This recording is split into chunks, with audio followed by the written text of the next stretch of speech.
दो प्रीमियम और reliable brands ने अपने इलेक्ट्रिक स्कूटर को अफोर्डेबल ऑप्शंस के अंदर ऑफर कर दिया है।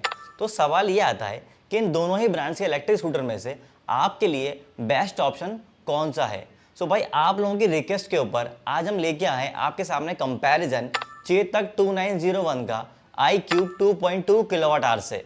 सो आशिकों को मेरा सलाम और दिल टू पैकेज चैनल में आप सब लोगों का स्वागत है। सबसे पहले बात कर लेते हैं कीमत के बारे में। तो भाई चेतक 2901 का जो प्राइस है वो है 96,000 रुपए का, और इसके अंदर अगर आप टैग पैक लेते हो तो उसके लिए आपको 3,000 रुपए एक्स्ट्रा देने होते हैं। वहीं iQube का जो प्राइस है वो है 1,07,300 रुपए। इस गाड़ी के ऊपर आपको 12,300 रुपए का कैशबैक मिलता है। तो ये गाड़ी का जो नेट इफेक्टिव प्राइस है वो आप लोगों को पड़ता है 95,000 रुपए। अब प्राइस के मामले में तो इन दोनों ही गाड़ियों के अंदर कोई बहुत बड़ा डिफरेंस नहीं है, पर इसकी वजह यह है कि टीवीएस अभी आपको कैशबैक ऑफर कर रहा है। पर अगर आप चेतक के अंदर टैग पैक इंक्लूड करके देखोगे तो आपको iQube एक सस्ता ऑप्शन लगेगा। अब देखना यह होगा कि टीवीएस के कैशबैक बंद करने के बाद क्या डिफरेंस आता है इन दोनों गाड़ियों की सेल्स में। अब बात कर लेते हैं बैटरी की। चेतक के अंदर आपको 2.88 किलोवाट का बैटरी पैक मिलता है। इस गाड़ी की जो आईडीसी रेंज है वो 123 किलोमीटर से, और एक्चुअल में आपको ये 90 से 100 किलोमीटर की रेंज दे देती है। वहीं iQube के अंदर 2.2 किलोवाट का बैटरी पैक दिया है। इस गाड़ी की जो क्लेम रेंज है वो 75 किलोमीटर की है, एक्चुअल रेंज भी 75 किलोमीटर की ही है,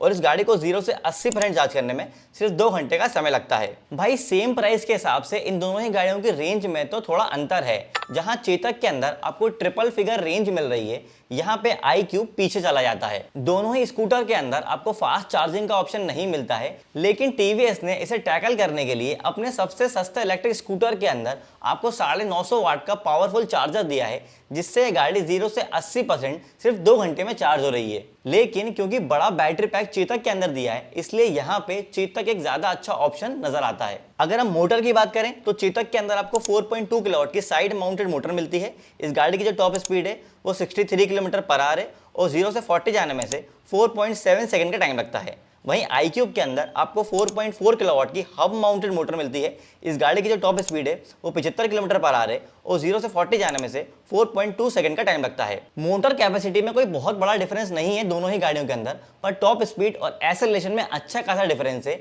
जहां पे iQube ज्यादा आगे निकलती है चेतक के मुकाबले। छोटा बैटरी पैक होने के बावजूद भी iQube के अंदर आपको एक अच्छी परफॉर्मेंस मिल रही है। लेकिन जो सबसे बड़ा डिफरेंस है वो है मोटर के टाइप में, जहां पे iQube के अंदर थोड़ी सी दिक्कत है। iQube के अंदर आपको हब माउंटेड मोटर सेटअप मिल रहा है, जो इस गाड़ी के लिए थोड़ा सा डिसएडवांटेज है। iQube को अगर आप खराब सड़कों पे रफ एंड टफ यूज करते हो तो उसकी मोटर का डैमेज और डिस्टर्ब होने का खतरा बढ़ जाता है, जबकि चेतक के अंदर साइड माउंटेड मोटर होने की वजह से आप इसे खराब सड़कों पर भी यूज कर सकते हैं। तो यहाँ पे जो एडवांटेज मिलता है वो चेतक को मिलता है। अब बात कर लेते हैं कर्व वेट की। चेतक के अंदर आपको 131 केजी का कर्व वेट मिलता है, जबकि iQube का जो कर्व वेट है वो 115 केजी है। वेट के मामले में चेतक एक भारी ऑप्शन नजर आता है। उसकी वजह साफ है कि चेतक ने बिल्ड क्वालिटी के मामले में कहीं भी कॉस्ट कटिंग नहीं करी है। ये स्कूटर आज भी मेटल बॉडी के अंदर ही आता है, पर इसका मतलब ये बिल्कुल नहीं है कि iQube एक अच्छी बिल्ड क्वालिटी के साथ नहीं आता है। iQube एक अपनी अच्छी बिल्ड क्वालिटी होने की वजह से ही सेल्स के मामले में दूसरे नंबर पर बना हुआ है। अगर हम बूट स्पेस की बात करें तो चेतक के अंदर आपको 21 लीटर का बूट स्पेस मिलता है,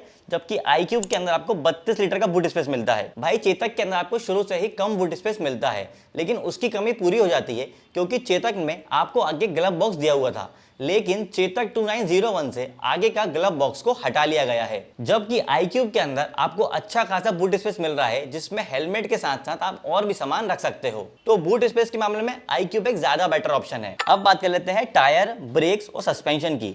चेतक के अंदर आपको फ्रंट में 12 इंच का अलॉय मिल जाता है, ड्रम ब्रेक मिलते हैं, लीडिंग लिंक सस्पेंशन मिल जाता है। रियर में आपको 12 इंच का अलॉय मिलता है, ड्रम ब्रेक मिलते हैं, सिंगल साइड सस्पेंशन मिलता है। जबकि iQube के अंदर आपको फ्रंट में 12 इंच का अलॉय मिलता है, डिस्क ब्रेक मिलता है, टेलीस्कोपिक सस्पेंशन मिलता है।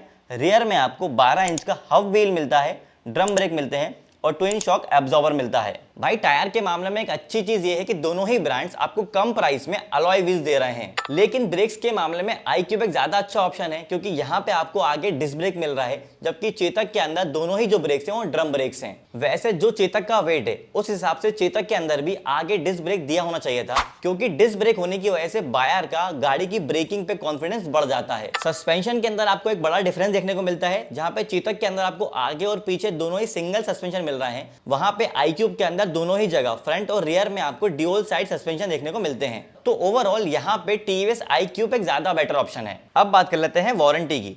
चेतक के अंदर आपको व्हीकल और बैटरी के ऊपर 3 साल और 50,000 किलोमीटर की वारंटी मिलती है। यहाँ पे आप एक्सटेंडेड वारंटी भी ले सकते हो बैटरी के ऊपर, जो कि 5 साल और 70,000 किलोमीटर के लिए होती है। आपको उसके लिए 6,000 रुपये एक्स्ट्रा देने होते हैं।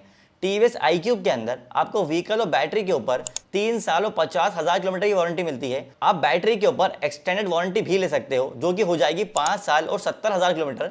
उसके लिए आपको 6,000 रुपये एक्स्ट्रा देने होंगे। भाई यहाँ पे दोनों ही ब्रांड्स आपको सेम वारंटी ऑफर कर रहा है, यहाँ तक कि एक्सटेंडेड वारंटी के लिए जो आपको प्राइस पे करना है वो भी सेम है। तो भाई वारंटी के मामले में यहाँ पे मामला टाई हो जाता है। अब अगर हम डिस्प्ले की बात करें तो चेतक के अंदर आपको सर्कुलर कलर डिस्प्ले दिया हुआ है, जिसमें बहुत बेसिक फीचर्स हैं।